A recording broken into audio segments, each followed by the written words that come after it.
I just want to do a quick silver update, maybe throw in a couple things that might be a little bit different. But usually between this time, Christmas and New Year's, there's not a lot going in the markets. And, I see we're in a little bit of a downturn right now with the gold and silver down and platinum, palladium, plus the general markets being down a little bit like the Dow and the S&P. But nothing super significant. And a lot of this is over... I know, the fiscal cliff, right? I know. It's like, it's kind of an advertising Madison Avenue word. It's actually referring to a whole pile of different things. I know. And it's not exactly on January 1st, 2013 it hits, because it's a series of things and other cuts and other things that come into play where the government's going to be cut or the tax breaks are going to expire. Some of these things can be pushed over to April of 2013. So, but it looks like the game plan of Republicans is probably to resist raising the debt ceiling, and the game plan of some of the Democrats in Obama administration is to partly go over the fiscal cliff, so to get cuts in the areas they want cuts in, like military spending and all this type of stuff, and then they can blame it out to Republicans at the same time. Now, there's an interesting twist because looks like, well, I guess the elections are over, so nothing's going to happen for the next couple of years. But with this gun control stuff, there might be a backlash against the Democrats. It might turn out to be a major backlash, but they got 2 years in office now, so who knows? Actually, the partisan politics doesn't mean too much because the big money behind the scenes is what controls everything. So old girl here is just chilling out on, relaxing before she gets on her pink bicycle again and takes a ride. Now, one strategy I have is, I don't know, I shouldn't really say this, but my strategy is stay below the radar.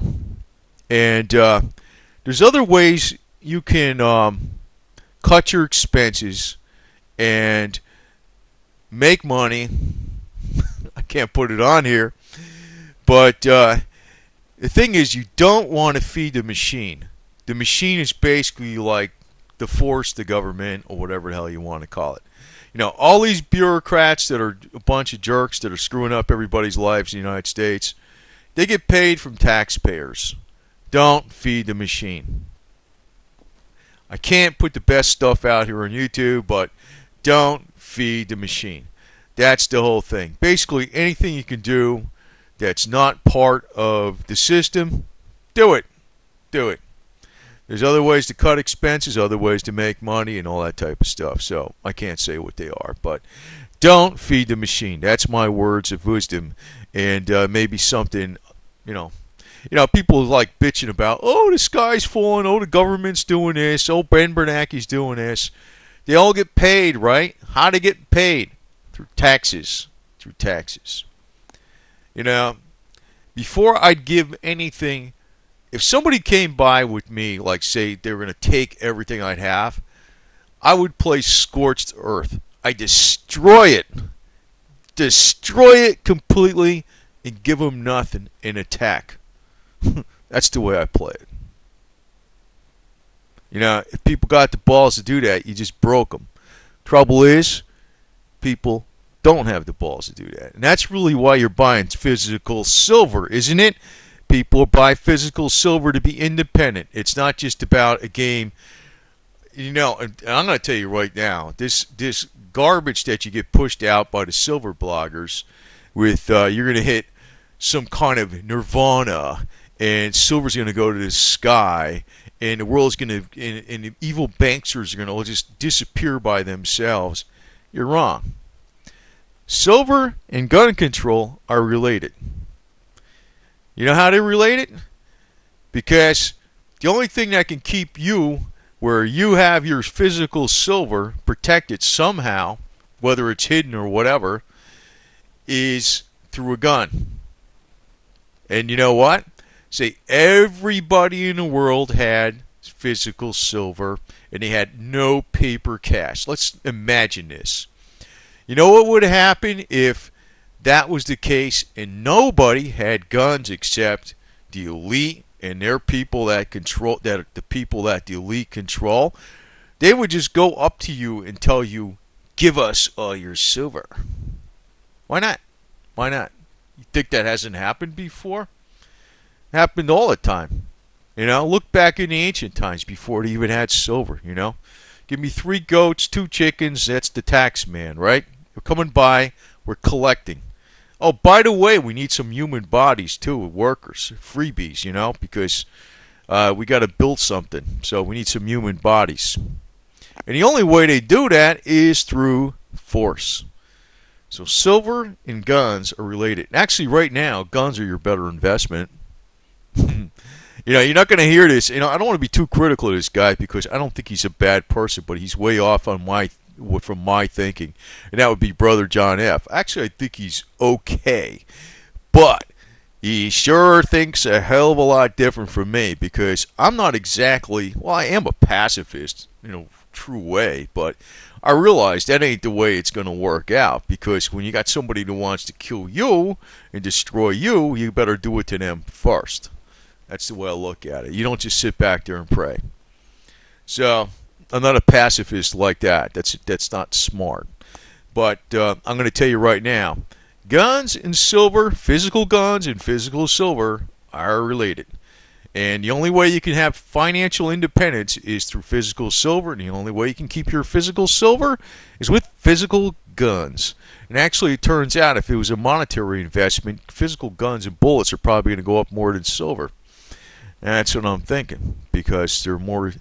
It's got a lot of utility when you think about it. And I've been reading about the major media's propaganda efforts out there to, push the gun controller with the statistics. In this state there's more guns and there's more gun violence. And, yeah, there's also more freaking wacky people on stupid meds and stuff like that besides even the psychiatric meds. But let me put it this way. There's a lot of idiots out there anyway. So no matter what you do, if they have a car, they're going to find a way to drive off a cliff or going to do something else stupid. They're just idiots out there. And it's like if they have guns, they do stupid things with guns. If they have something else, they do something else.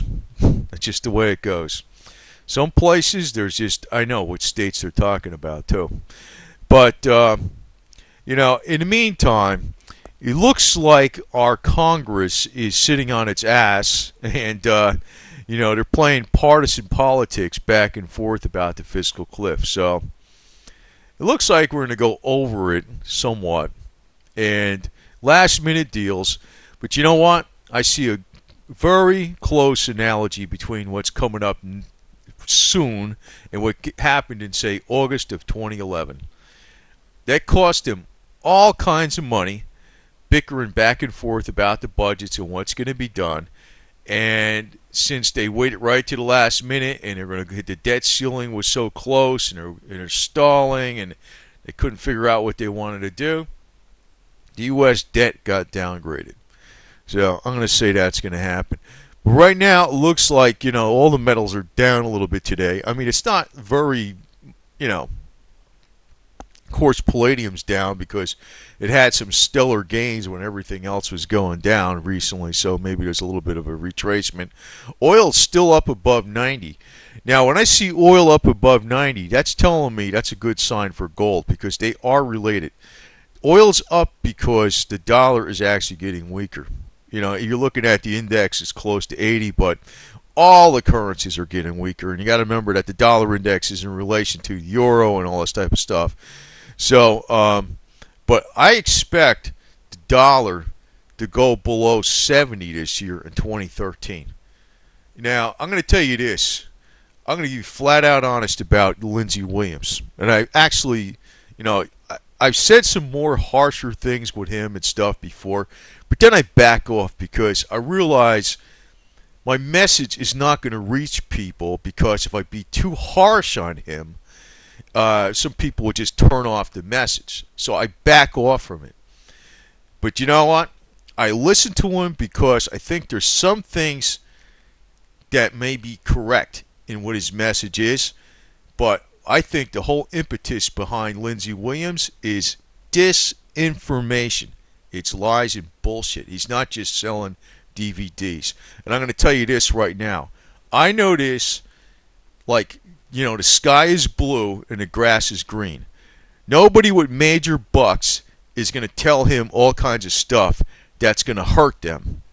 Even if he had one old fart out there that got disillusioned, he'd be dead. If Alex Jones knows who this guy is that's giving Lindsey Williams all this inside information, they all know who he is. It's not like a big secret. He'd be dead. He would have died of old age, guaranteed. Lindsey Williams, ironclad, 110% fact, is disinformation.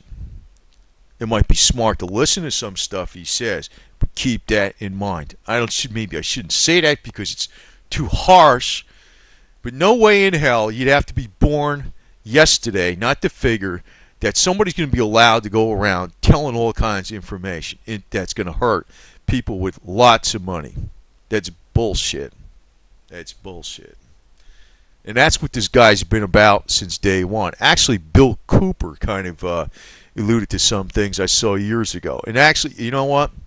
I don't even know if anybody's going to even tell me something I don't even know, because I've been on this shit for decades. But I don't get into it like some people do. Like, I could read an encyclopedia about conspiracy theories that aren't even theories, that are fact. And it's like, I read all this information. Now, what do I do with it? What do I do with it? So, that's the other thing. It's just a bunch of gossip in a lot of ways, even if it's true. It doesn't help you. But I just want to warn people about Lindsey Williams. He's disinformation. I'm going to say that's my opinion. And just look at it, plain and simple. I wanted to wait till practically the end of 2012 is here. I brought up the fact that he said that 2012 was going to be the most memorable year in 2,000 years. In 2,000 years, we'd had world wars, bubonic plagues, upheaval in Europe. They thought the world was going to end in 1000 AD and all this kind of garbage. There was the Napoleonic Wars, Bolshevik Revolution, mass starvation, plagues in Ireland and everywhere else. You name it. And 2012 didn't top that. So that was one of his major predictions from his elite guy. So he's not just selling DVDs either. It's more than that. It's more than that. So I'm going to say right now, I listen to him because I think there might be something between the lines that I could pick up. But I don't listen to him like he's telling me the truth. Well, this is just my opinion. Maybe that's too harsh, but I don't like, I'm going to tell you also, David Icke, total wacko. Total wacko with a big ego, and he thinks he's the manna that comes down from heaven that is the savior of the earth, and he's going to save you from the lizard people. He's a nut. Which gets me is because you really can't get the truth out when you got a lot of people that believe in wacky stuff like this. It doesn't happen. But you know what? If you really want to get at the machine that is like screwing up the average person, starve it. Starve it of money. There's a lot of slick ways. Be like a shrewd businessman. Like, say, for instance, everything you do, operate like a business. Can you cut here? Can you cut here? If you spend here, will that save you money down the road? Don't just say, oh, I got money, let's have fun. Don't do it like that. Don't do it like that. And there's a lot of things you could do below the radar. If they don't take money from you and you're not feeding a machine, you're cutting them off. And actually most of these people that work for the government, they think they're going to retire and they're going to be living like off a check forever. They ain't going to be living off a check forever. They're done. They're done. The system's probably going to collapse. And the only ones that are actually going to get, they're going to do with the people on the top, the ones that really control the system, they're just going to get new people and throw out the old. So, I don't know. But just remember this about starving the system. Stay outside the system. That's why you're in physical silver. And the other thing is, the only way you're going to actually be able to keep physical silver, especially when we go to this reset, the reset's not going to be a pretty picture, is you have to have physical protection for your physical silver, and it has to be well hidden. So, it's not just about watching a graph going up. Here's a chart. Silver went up to such and such. And, if there actually is a difference where it turns out the spot price means nothing and the physical price is something else, we're going to be living in a physical world, and actually you're going to need physical protection. That's something the elite don't want you to have. Because you know what? They want your physical silver too. So if you give up your guns, you gave up your silver too. That's another axiom. Something Lindsey Williams won't tell you, but I'll tell you.